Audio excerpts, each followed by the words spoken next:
bem menos. E nesses 2%, eles estão falando do conjunto, não só dos concluintes, né, dos três anos.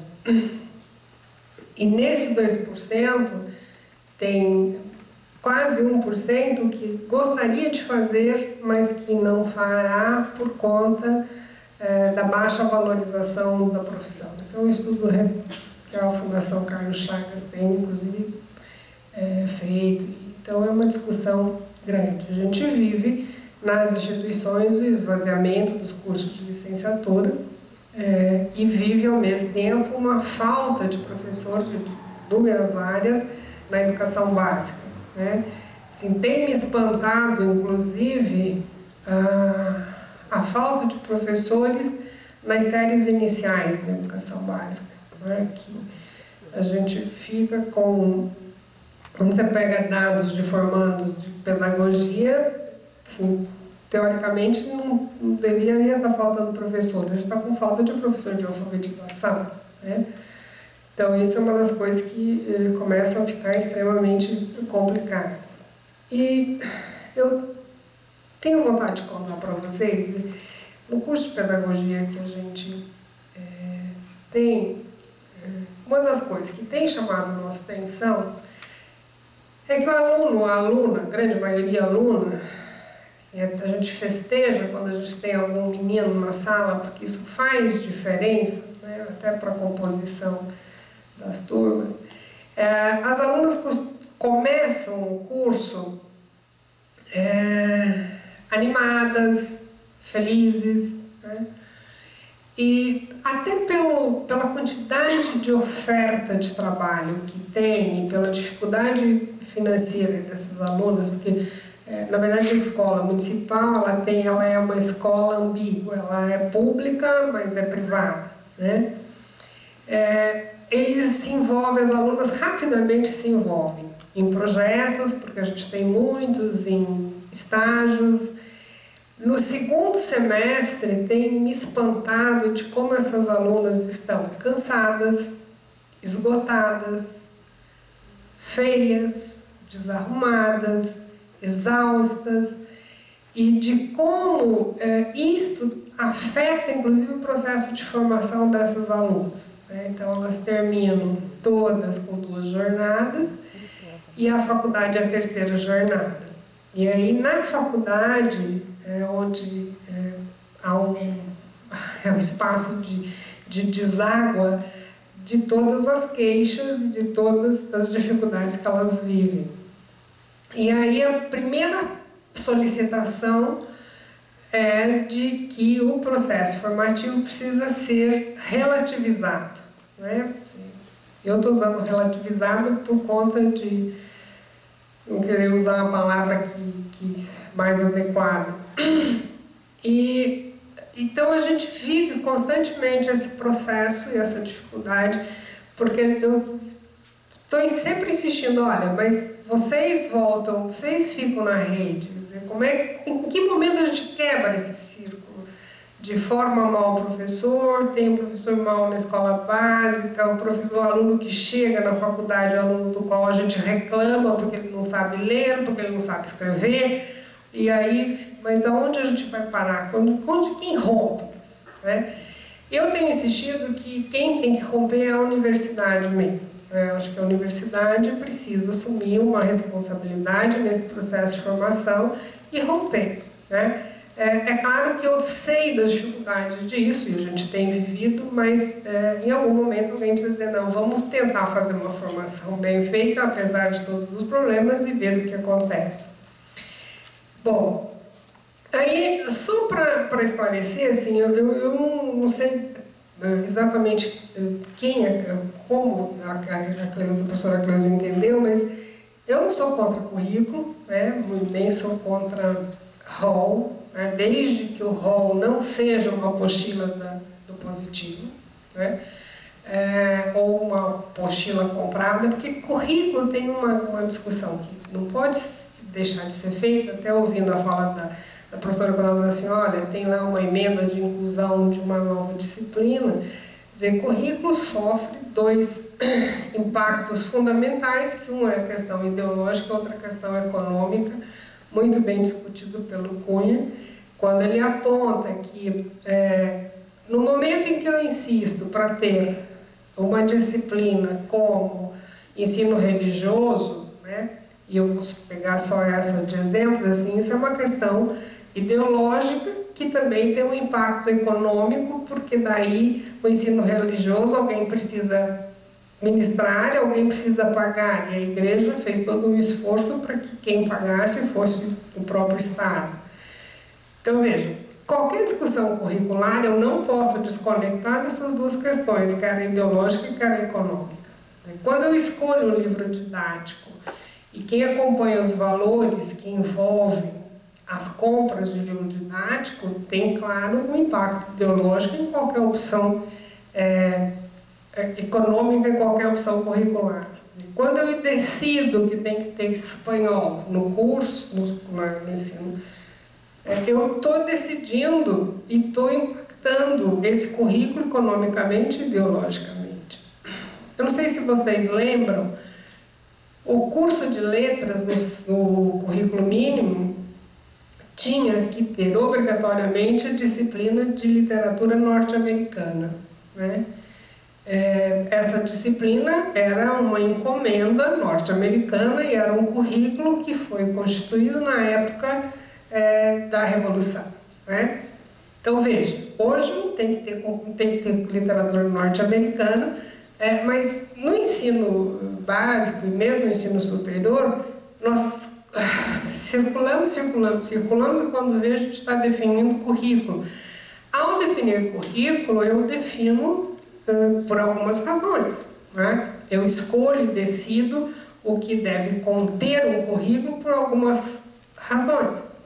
Então, eu acho que a discussão curricular, ela precisa ser feita sempre com a clareza dos riscos que você corre ao decidir o que compõe um currículo, né?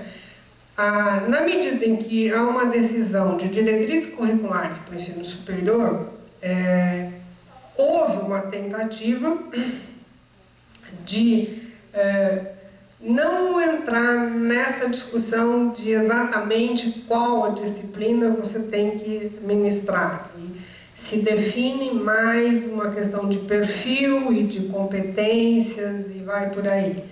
Agora, para eu ter um professor competente, eu preciso ter claro o que esse professor precisa saber, não é? Eu preciso definir o que esse professor precisa saber. E eu não posso ter pruridos ao discutir que ele tem que aprender a usar o quadro de giz, a usar o computador. Eu preciso ensiná-lo efetivamente a usar os recursos que ele tem, mas mais do que tudo nós estamos descobrindo que eu preciso ensiná-lo o conteúdo básico do ensino fundamental. Eu preciso ensinar somar, eu preciso ensinar escrever, montar uma frase, eu preciso ensinar onde fica Santo André, eu preciso ensinar quais são os rios, porque ele vai para o ensino básico e precisa ensinar isso, mas ele não sabe, então não adianta eu ensinar nenhum modo, às vezes não adianta eu ficar ensinando o modelo se eu não tenho conteúdo para dar nisso aí, né? Então eu não tenho nenhum prurido de discutir currículo, nenhum, muito pelo contrário, é uma discussão que lá na universidade a gente faz constantemente, mas eu tenho clareza de que eu preciso ter claro, eu não estou falando de mim, mas assim, precisa ter claro qual é o compromisso institucional na formação do professor, não é? Então, eu não posso fazer de conta que eu recebo um aluno que eu não recebo. Eu recebo um aluno que não sabe escrever no ensino superior, ponto. Eu recebo um aluno que tem uma dificuldade econômica brutal. Eu não posso propor um curso que ignore isso. O que tem me incomodado um pouco é que nós temos falado de um processo formativo de professores de um aluno que não é o que chega lá e que não é o que eu tenho que dar conta. E aí eu faço de conta que eu formo e esse aluno vai fazer de conta que é professor o resto da vida, entendeu? Por isso é que eu fico fico insistindo que em algum momento a gente tem que quebrar, e me parece que cabe a gente quebrar. Uma outra discussão que o Fernando até traz é da questão da relação do local de formação e os sistemas de ensino. Essa relação é uma relação que do que eu tenho acompanhado, tem melhorado. Está longe de ser ainda minimamente adequada, ou assim, enfim, há muito o que fazer nessa direção, mas aí eu reconheço que a ação, que a Política Nacional de Formação atuou, porque na medida em que ela propõe projetos e programas que vinculem esse trabalho comum, tem provocado resultado em diversas instâncias, e a gente tem conseguido fazer algumas trocas significativas. Não são suficientes, é só o começo, mas aí eu vejo que já é um resultado de uma política nacional de formação de professores, onde ela tenta aproximar essas diferentes instâncias. E aí, via PIBID, via Parfor, e via outras questões assim. A questão da avaliação pode ser discutida, eu acho que só isso já daria uma discussão em tanto, porque se a avaliação da educação superior trouxe alguns benefícios, ela também trouxe alguns estragos consideráveis, né? E o maior deles é que a avaliação permite, o sistema de avaliação instituído, se a gente pensar no Provão e em algumas outras coisas, ele permite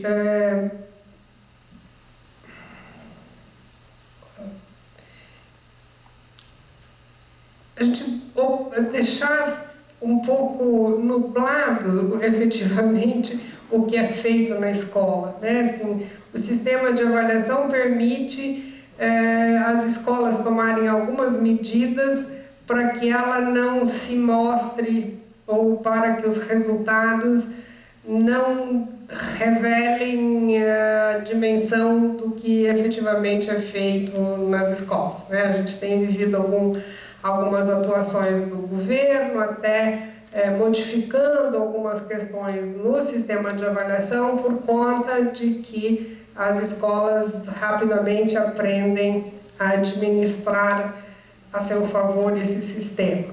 Assim, isso a gente aprende desde o começo, que toda afirmação, né, viva Marx, né, assim, toda afirmação tem nele mesmo a sua negação. Então, qualquer medida que você institui, nela mesmo tem como negar, né?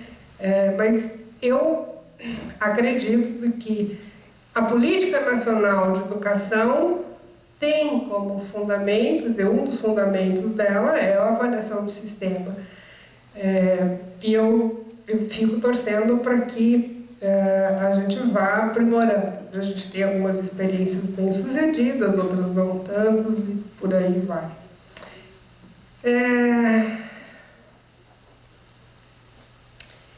Então, verdade.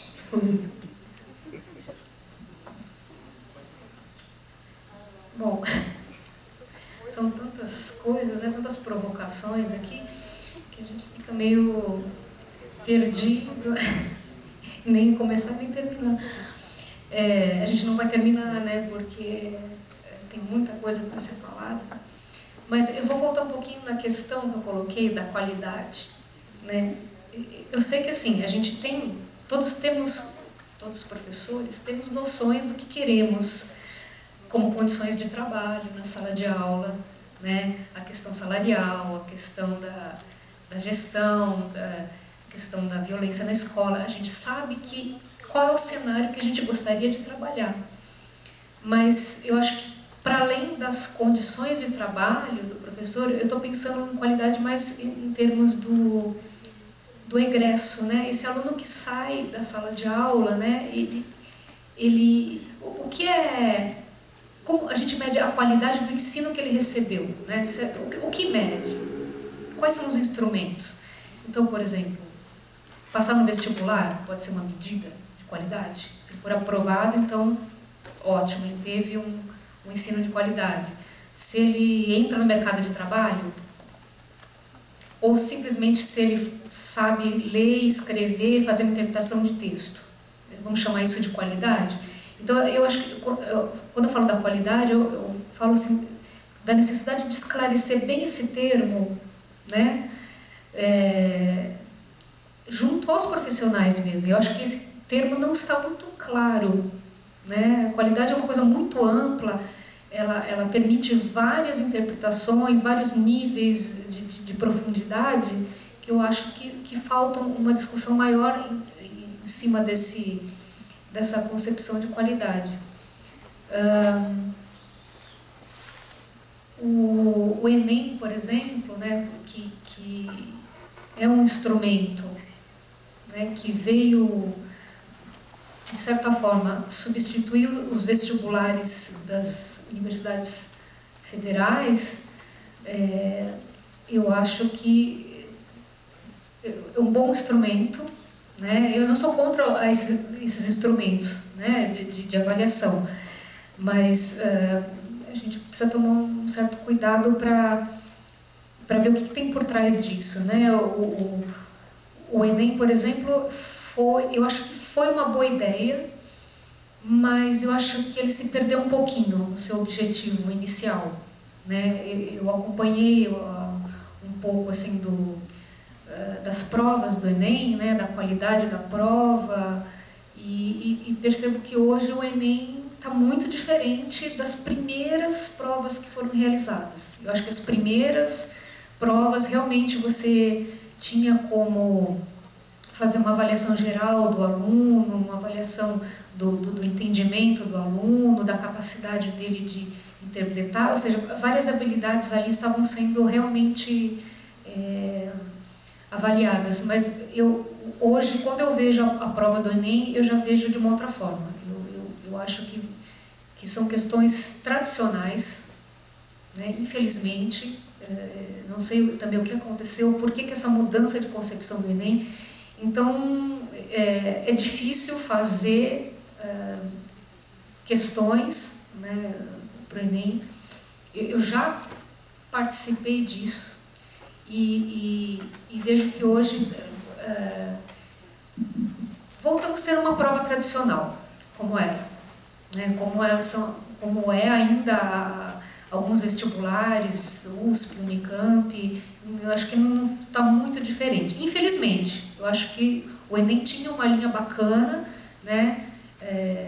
Um instrumento bem interessante, só que hoje eu acho que desvirtuou um pouquinho, né? Na questão aqui quando você coloca do ABC, né? Eu realmente não conheço profundamente, né, as necessidades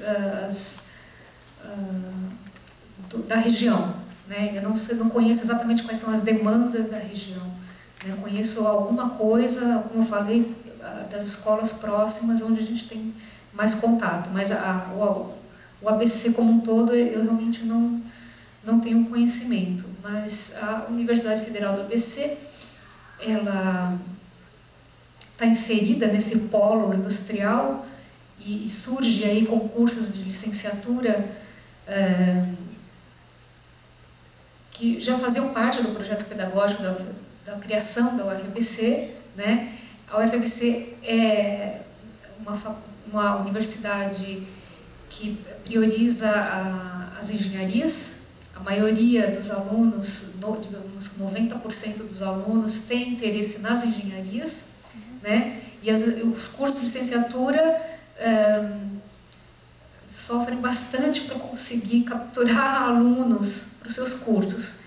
Mas ele tem uma dinâmica interessante, não sei se todos aqui conhecem, mas os alunos podem, eles têm uma flexibilidade na sua grade curricular. Eles podem escolher disciplinas, né, de vários cursos, e eles fazem isso mesmo, eles experimentam várias disciplinas de vários cursos, né, para depois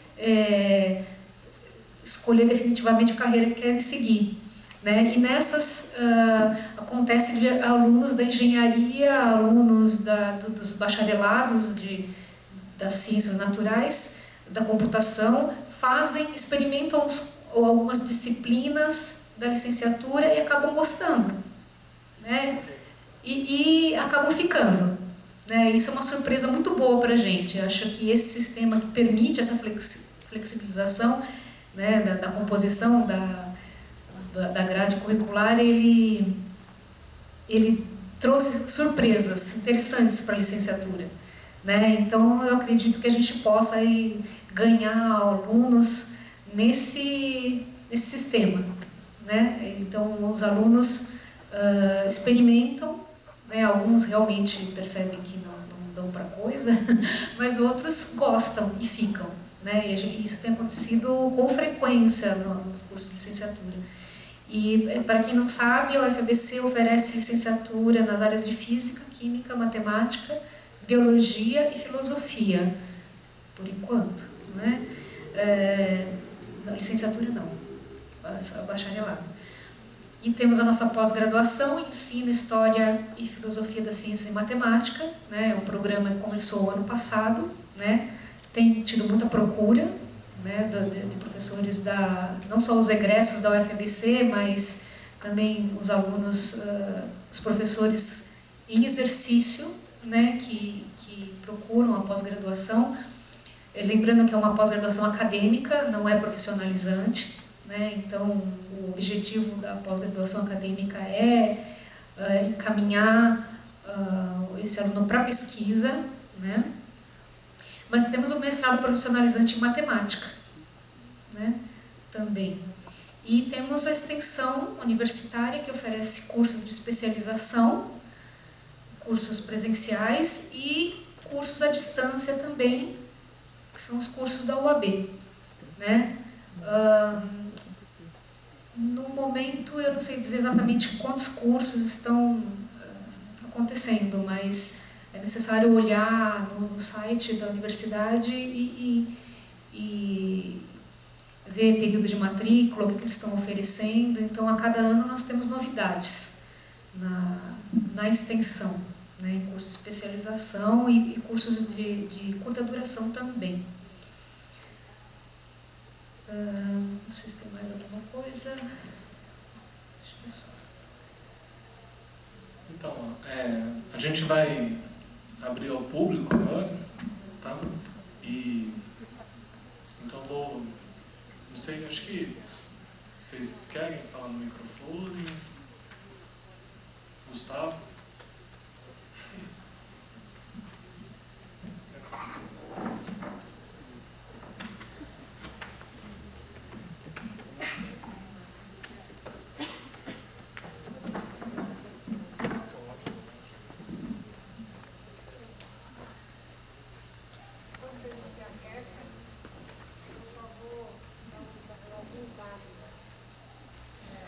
Enquanto tem um aquecimento aí, eu vou contar algumas coisas da região. Eu terminei uma pesquisa, na verdade eu estou fazendo uma pesquisa tentando fazer um cenário de formação e educação superior na região, fundamentalmente pedagogia. Mas num primeiro momento eu queria saber como é que se constituía a formação de professores aqui. Como o professor Arthur falou a questão da EAD, e eu disse que eu ia falar, era muito em função desse resultado. Há, na região do ABC, 44 polos de educação superior. Só em São Bernardo tem 13 polos de educação superior.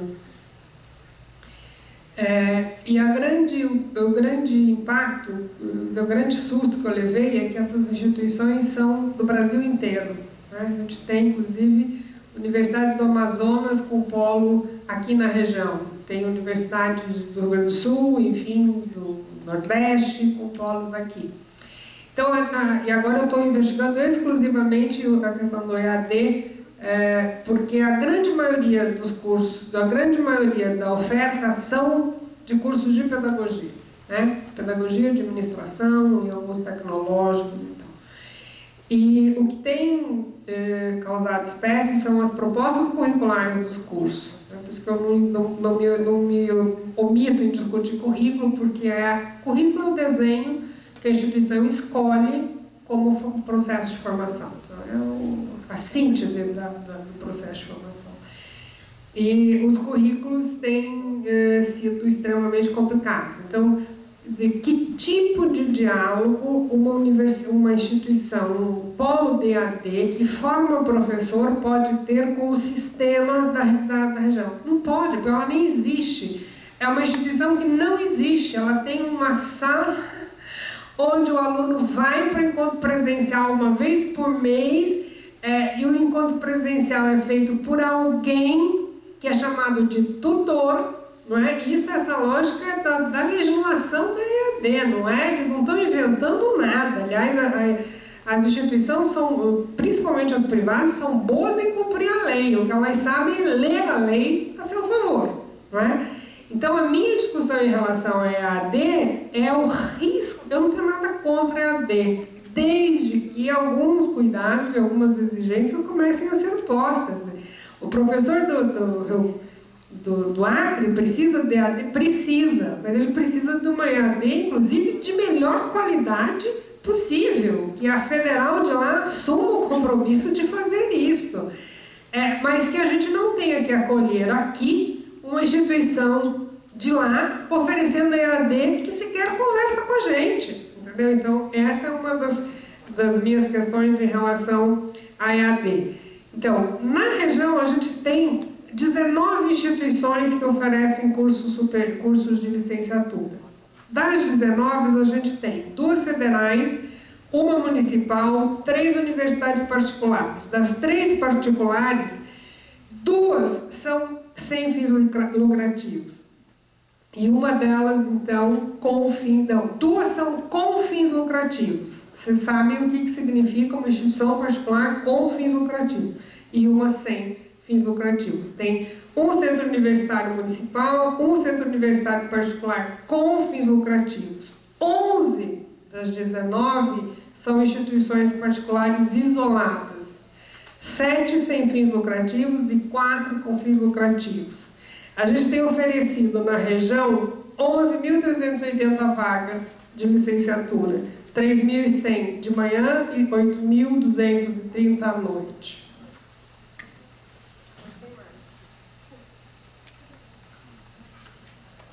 Bom, boa noite às professoras. Tem alguém mais ansioso do que eu para falar? Eu teria porque trouxeram o microfone, por conta do Gustavo, todo lado dele, sair ganhando, mas a gente pode ceder a vez. Alguém quer falar já nesse momento? Bom, professoras, os temas foram tão abrangentes e eu estou aqui com grande dificuldade em qual dos temas que eu faço uma reflexão. Vou começar então por comodismo. A professora Maísa, que é da UFBC, fez um comentário sobre os cursos de licenciatura. Eu tenho uma visão que pode ser parcial. Eu sou funcionário da universidade. Eu sou um administrador que fiz especialização em metodologia do ensino superior para poder ser professor. Então, além desses autores que a professora citou agora há pouco, estudei mais uns 15, e devo me lembrar de uns 10 pelo menos, já estou ficando com 60, alguns já estou perdendo pela memória.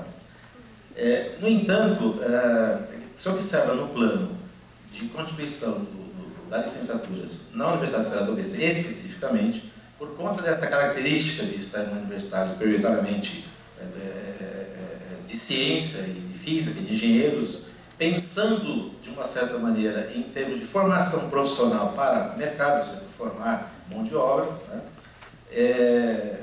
Fica muito claro para nós que para nós mesmo funciona, mas para quem é de fora da comunidade, de que mesmo quando é licenciatura, para formar professores, a ideia que se ouviu muito, inclusive em debates internos, desde o começo, sim, nós somos pioneiros da UFBC, era o seguinte, quer dizer, você utiliza a alta competência instalada, supostamente por conta da formação alta dos professores, do corpo docente da universidade, para ensinar, transferir conhecimento nessas disciplinas da ciência básica, supondo-se que isso então melhoraria a formação do professor, porque ele ensinará melhor matemática, você está tendo aula com doutor, pós-doutor e por aí vai. E de matemática e as outras disciplinas. Essa percepção que eu tenho carrego até hoje, mesmo estando lá há 6 anos, eu não consegui ver uma outra coisa, né? Então eu acho que